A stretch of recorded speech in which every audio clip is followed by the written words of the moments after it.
오늘 이 말씀을 통해서 저와 여러분이 은혜를 나누길 원합니다.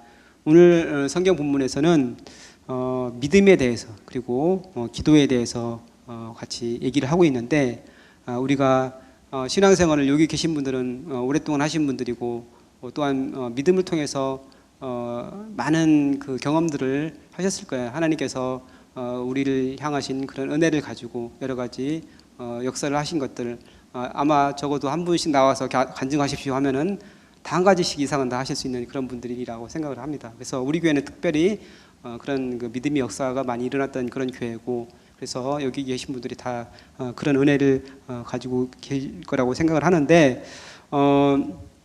오늘 본문에서 말하는 그 믿음에 대해서 같이 한번 살펴보고, 믿음에 대해서 그러면 과연 전에는 그랬는데 지금은 어떠냐, 이게 중요하잖아요. 전에는 그런 믿음이 있었고 많은 역사들이 있었는데 지금도 그런 믿음을 가지고 있고 지금도 그런 역사가 우리 가운데 일어나고 있느냐, 그거는 또 다른 문제잖아요. 그래서 믿음에 대해서 한번 같이 그렇게 특별한 얘기는 아니지만 우리가 같이 살펴보고 자신을 한번 점검해 볼 수 있는 시간이 됐으면 좋겠습니다. 오늘 본문 우리가 얼마 전에 보시니에서 묵상했던 그 말씀인데, 이 본문의 그 앞에는 변화산 사건이 있습니다. 예수님께서 변화산에 사랑하는 제자 3명과 같이 올라가셨는데, 예수님의 옷이 사람의 손으로 빨 수 없을 정도로 희게 되어서 광채가 나고, 그리고 모세와 엘리야가 같이 나타났죠. 여기서 졸고 있던 그 베드로와 그 제자들이 깜짝 놀라서 그 광경을 보고서 감동을 받아서 베드로와 여기가 좋사오니 여기 초막셋을 짓고 이렇게 막 형설수설하고 그랬잖아요.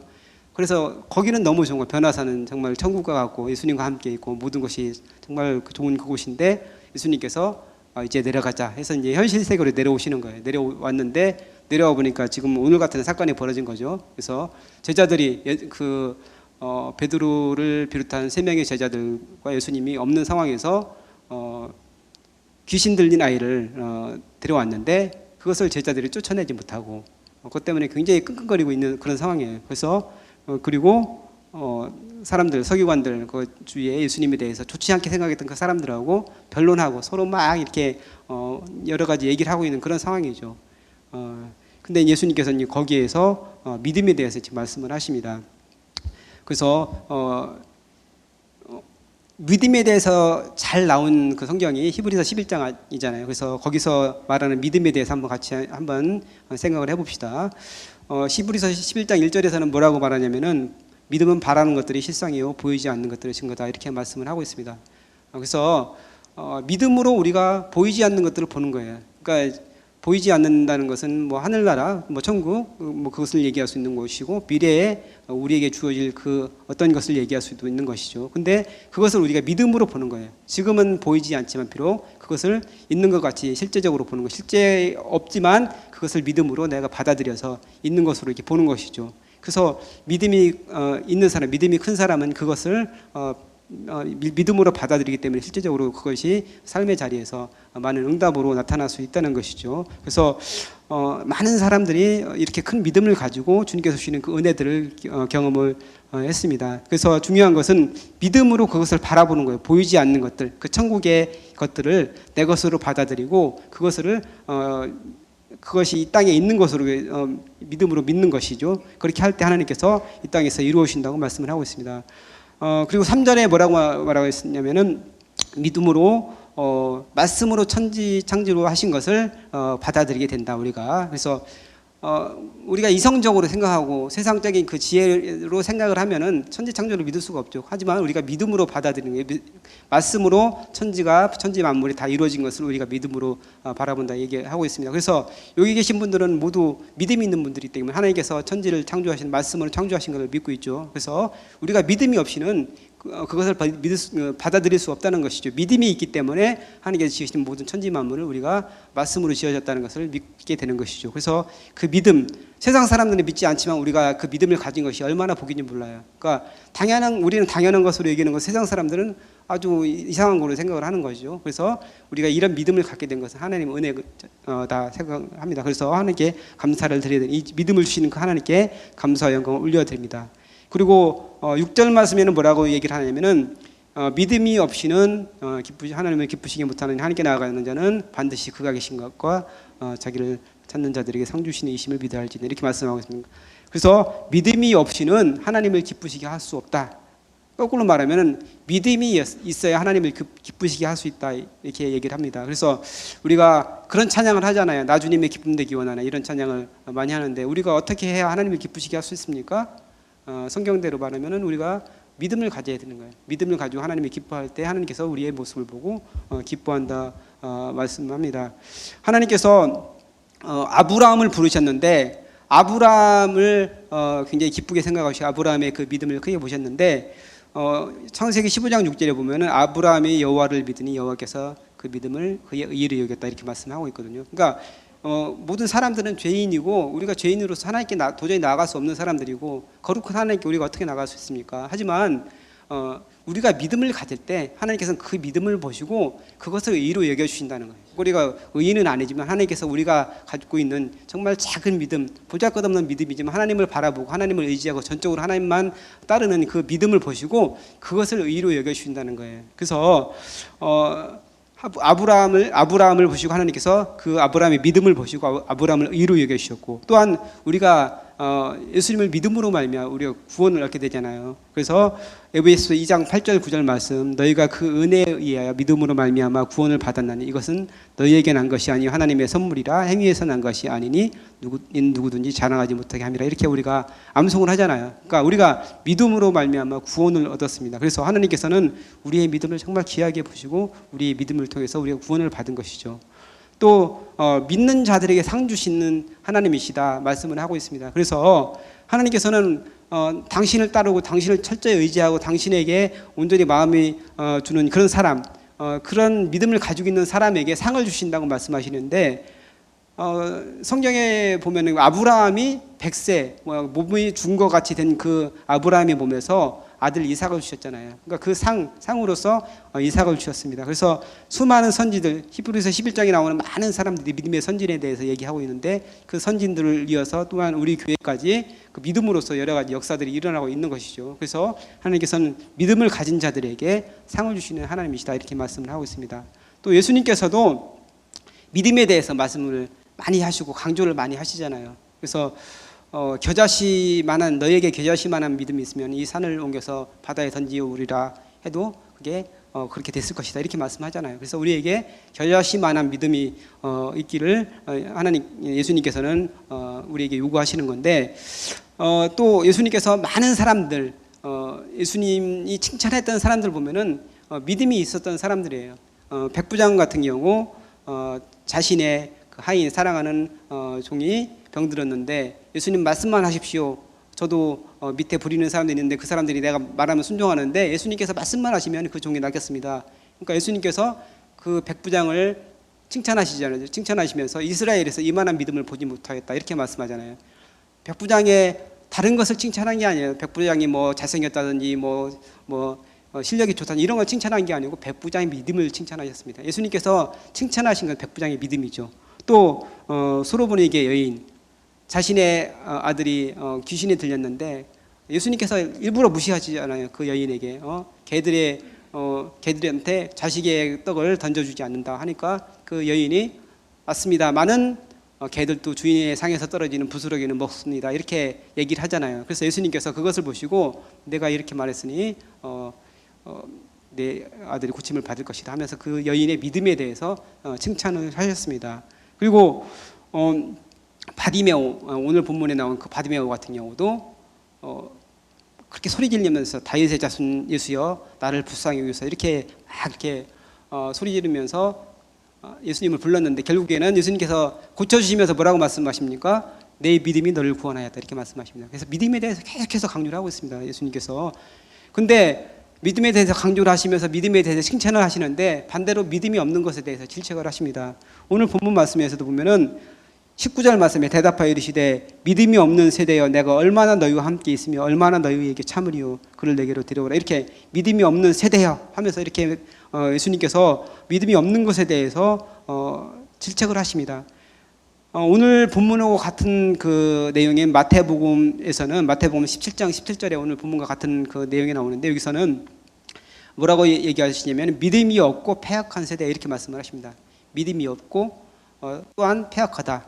여기서 믿음이 없다는 것은 우리가 그냥 불신앙, 믿지 않는다 이렇게 알면 되고, 패역하다는 것은 언어적인 의미로 어떤 것을 왜곡하다, 그리고 잘못 해석하다, 그르치다, 벗어나다, 부패하다, 여러 가지 좋지 않은 것들은 다 갖다 붙여도 될 만한 그런 의미라고 그래요. 그래서 새 번역에는 이걸 어떻게 번역했냐면은 믿음이 없고 삐뚤어진 세대요, 이렇게 얘기를 하고 있습니다. 그러니까 믿음이 없고, 그러니까 불신앙을 가지고 있으면서 계속해서 예수님에 대해서 그릇되게 생각을 하고 거역하고 거스리는 그 당시에 많은 사람들에 대해서 예수님께서 말씀을 하고 계십니다. 그러니까 믿음이 없는 것은 예수님을 온전히 믿지 못하는 믿음은 어떤 것과 같은 거냐? 예수님에 대해서 거역하고 반항하고 거스리고 이거하고 똑같다는 거예요. 예수님께 믿음이 없는 거예요. 그렇기 때문에 예수님께서는 믿음이 없는 것을 질책하고 책망하시는 것이죠.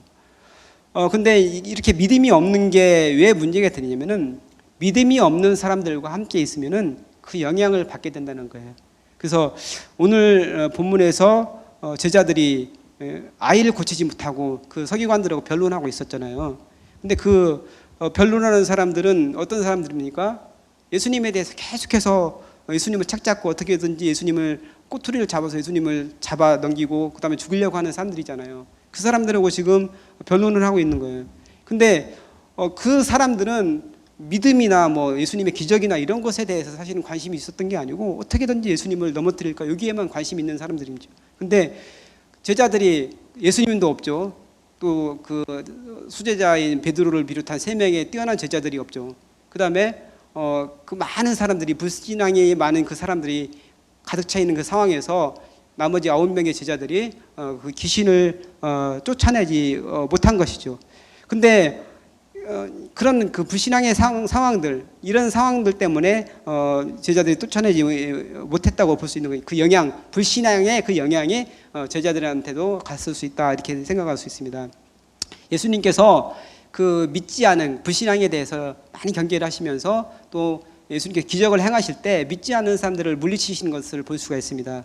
회장장 야이로의 12살 날 그 딸을 예수님께서 일으키실 때 다른 사람들, 다른 제자들 다 데려가지 않고 딱 3명의 제자, 아까 변화산에 올라갔던 그 3명의 제자들만 데리고 야이로, 회당장 야이로 딸, 12살 난 딸을 살릴 때 그때 데리고 갔습니다. 그런데 그 안에 가니까 어떻습니까? 상황이 벌써 죽어 있는 거예요. 그 딸이 죽어 있고, 예수님께서 죽은 것이 아니라 잔다 이렇게 하니까 사람들이 어떻게 했다고 말합니까?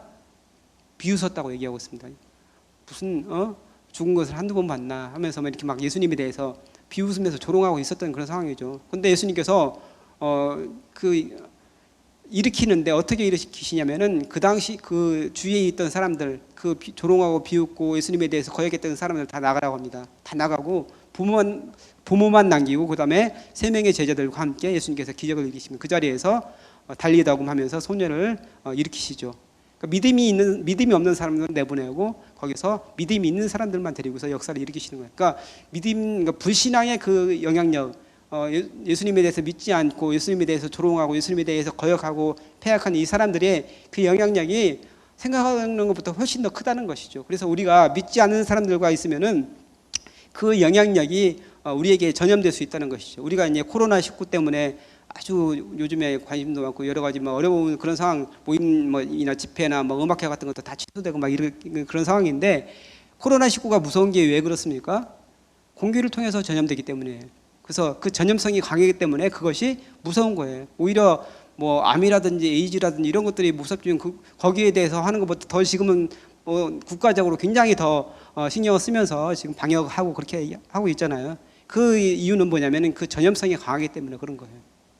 근데 부정적이고 불신앙의 그런 사람들이 훨씬 더 그런 영향력이 크다는 얘기예요. 그래서 불신앙의 사람들과 믿지 않는 사람들과 같이 있으면 그것이 전염될 수 있다는 얘기예요. 그래서 그 불신앙과 우리가 어떻게 관계를 맺느냐, 불신앙의 사람들과 어떻게 우리가 그 사람들과의 관계를 멀리하고 그 속에서 믿음을 가지느냐, 이것이 굉장히 중요한 겁니다. 그러니까 우리가 신앙생활하는 것은 끊임없이 우리를 향해서 도전해오는 그런 불신앙과의 싸움이라고 볼 수 있습니다. 그래서 불신앙을 물리치고 우리가 믿음을 유지하는 것이 정말 중요합니다. 그래서 우리 속에 때로는 우리 속에서 불신앙의 생각이 떠오를 때가 있어요. 그래서 내 마음 속에서 막 나쁜 생각, 더러운 생각, 부정적인 생각들, 불신앙의 생각들이 떠오를 수가 있어요. 그래서 그것들을 우리가 처리해야 되는데 기도하면서 믿음으로 처리해야 되는 거예요. 그래서 그 생각을 누가 줍니까? 마귀가 주는 거죠. 마귀가 자꾸 머릿속에다 그 생각, 좋지 않은 생각, 부정적인 생각, 불신앙의 생각을 자꾸 머릿속에 집어넣어 주는 거예요. 근데 그런 얘기가 있잖아요. 새가 머리 위로 날아다닐 수 있는데 머리 위에 둥지를 들고 새가 머리 위에 살지 못하도록 해야 된다. 그런 얘기가 있잖아요. 그러니까 나쁜 생각, 부정적인 생각들이 왔다 갔다 할 수는 있는데 그것은 그럴 수는 있지만 그 속이 생각들이 내 머릿속에 완전히 틀어박고 앉아서 그것이 내 모든 것이 되면 안 된다는 얘기예요. 그것을 잘라내고 끊어내 버려야 된다는, 믿음으로 선포를 해야 된다는 얘기예요. 그래서 우리 원로 목사님이 전에 이제 그런 말씀, 전에 제가 우리 교회 오기 전에 부흥회할 때도 그런 말씀을 잘하셨는데 여러분 들어보셨을 거예요. 그래서 사람의 생각은 잘라버리자, 마귀의 생각은 끊어버리자, 하나님의 생각은 받아들이자. 기억나세요? 그런 거 안 하셨어요? 전에 그런 말씀을 많이 하셨거든요. 그래서 그 생각을 우리의 그 머릿속에 나쁜 생각들, 불신앙과 부정적인 그런 생각들을 주는 것들, 그 마귀의 생각, 또 사람의 생각이 있거든요. 근데 그것을 잘라버리고 성령께서 주시는 그 생각을 우리가 받아들여야 된다는 얘기예요. 그래서 그렇게 할 때 우리를 통해서 하나님께서 역사하신다 이렇게 말씀을 하고 있습니다. 또 이제 주위에 있는 다른 사람들의 말을 통해서 우리를 흔들기도 합니다. 내 속에 있는 것, 내 속에 있는 생각들 이런 것이 올라오는 것뿐만 아니고 주위에 있는 사람들, 그러니까 믿지 않는 사람들하고 대화하다 보면은 그 사람들이 굉장히 똑똑해요. 보면은 막 스마트하기도 하고 지혜롭기도 하고 그 사람들 들으면은 정말 그런 것 같이 생각이 되거든요. 근데 이것이 부정적인 생각이고 믿음의 생각이 아닐 수가 있다는 것이죠. 우리가 믿음의 눈으로 볼 때 그것이 바르지 않다는 것이죠. 그래서 거기에 자꾸 이게 휘둘리다 보면은 그런 교회에 대해서 공격하는 그런 책들을 자꾸 본다든지 이렇게 하면은 자꾸 이렇게 신앙에서 멀어질 수 있다는 얘기죠. 그래서 뭐 똑똑해 보이긴 하지만 그것이 믿음으로 가는 길은 아닐 수 있다는 얘기예요. 그래서 부정적인 그런 사람들, 그런 말을 하는 사람들과 자꾸 멀리하고 믿음의 사람들, 그런 사람들하고 가까이 지내야 된다는 것이죠. 그러니까 믿음이 없이는 우리가 아무런 역사가 일어나지 않습니다. 하나님께서 우리에게 원하시는 것은 우리가 믿음을 갖는 것을 원하시는 거예요. 그래서 주님은 온전히 신뢰하고 하나님께서 그것을 내가 주님께 기도하는 모든 것을 이루어준다는 그것을 온전히 믿어야 되는 것이죠.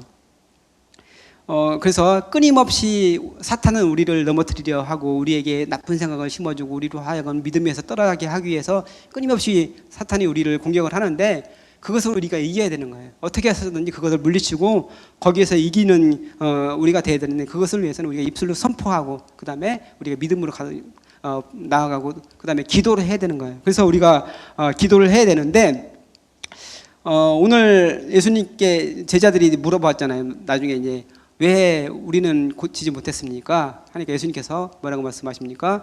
기도 외에는 기도 외에 다른 것으로는 이런 종류가 나갈 수 없는 일 이렇게 말씀하셨잖아요. 그래서 제자들에게 분명히 귀신을 제어하는 능력을 주셨어요. 그래서 실제적으로 제자들이 얼마 전에 파송했을 때 많은 사람들 귀신을 내쫓기도 하고 그다음에 병자도 고치고 막 이렇게 했거든요. 그렇기 때문에 제자들은 그 아이를 데려온 그 아버지에게 뭐 당연히 고칠 수 있다고 얘기했겠죠. 그리고 그동안 했던 것처럼 똑같이 했을 거예요. 근데 나가지 않았다는 얘기죠. 그래서 그런 상황, 아까 얘기했던 것처럼 예수님이 계시지 않고 부정적인 사람들로 가득 찬 그 상황에서 그리고 어떻게 보면은 제자들이 그 생각이 순수하지 않았을 수 있어요. 예수님께서 기적을 일으키실 때 보면은 거의 어떻게 그 앞뒤로 그런 말씀이 나오냐면은 저를 불쌍히 여기사 긍휼히 여기사 이런 말씀이 나오거든요. 그러니까 예수님께서는 기적을 일으키실 때 그 사람에 대해서 그 영혼에 대해서 정말 불쌍한 그 영혼에 대해서 보시고 그 영혼을 사랑하는 마음으로 고쳐주시는 그런 기적을 일으키시는데 제자들한테는 전에도 기적을 일으켰고 내가 많은 사람들을 고치기도 하고 귀신도 쫓기도 했는데 뭐 또 데려와서 내가 뭐 쫓아보지 이렇게 생각할 수도 있었다는 것이죠. 그렇기 때문에 그들 속에 어떻게 보면은 과시욕이나 이런 것이 들어갔을 수도 있다는 것이죠. 전적으로 하나님의 은혜를 의지하고 주님께서만 하실 수 있습니다. 나는 아무것도 아니고 나는 도구일 뿐입니다. 이런 마음으로 기도를 했어야 되는데 그렇지 않았다는 것이죠. 그리고 제자들이 기도를 뭐 안 하진 않았겠죠. 기도를 했겠죠. 근데 예수님께서 기도 외에는 나갈 수 없다, 이런 종류의 것은 나가지 않는다 하셨을 때, 여기서 예수님께서 말씀하시는 기도는 어떤 것일까 한번 제가 생각을 해봤는데, 예수님께서는 정말 끊임없이 기도를 하셨어요.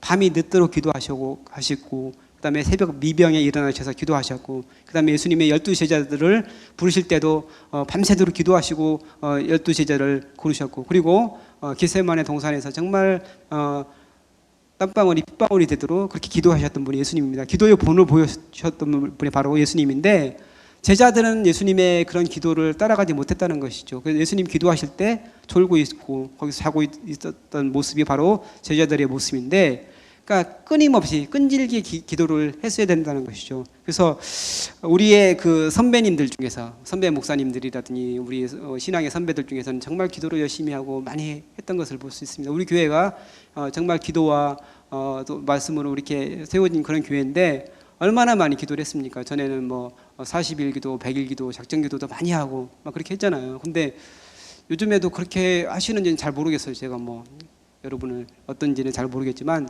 전에처럼 그러지는 않은 것 같아요. 뭐 금식 기도도 하고 뭐 작정 기도도 하고 그러는데, 그게 잘 요즘에는 옛날처럼 그렇지 못한 것 같아요. 우리 목사님들 중에서, 믿음의 선지들 중에서는 그 삼각산에 가서 그 능력봉, 거기 가서 그 바위를 붙잡고 기도하면서 능력을 얻은 분들이 굉장히 많이 있는데, 우리 원료 목사님도 거기 가서 능력을 얻었다고 지난번에 제가 장례식 가서 들었는데, 거기 가서 기도하시는데 하나님 은혜 주셔서 능력을 받았다고 그렇게 말씀을 하시는 걸 들었어요. 근데 그 목사님도 뭐라고 말씀하시면, 내가 기도를 열심히 하고 계속해서 성령 충만하면은 능력이 많이 나타나는데 그렇지 않으면 잘 안 나타난다고 그렇게 말씀을 하셨거든요. 그래서 우리가 끊임없이 기도를 해야 되는 게 중요해요. 정말 끈질기게 기도하면서 작정 기도도 하고, 오랫동안 어떤 목표를 놓고서 그 기도 제목을 놓고서 기도할 때 지금은 그렇게 끈질기게 기도를 못하는 것 같아요. 그러니까 예수님께서 하셨던 것처럼 정말 기도는 호흡이라고 말씀하셨는데, 호흡하는 것처럼 그 기도를 해야 되는데 그렇게 하지 못했다는 것이죠.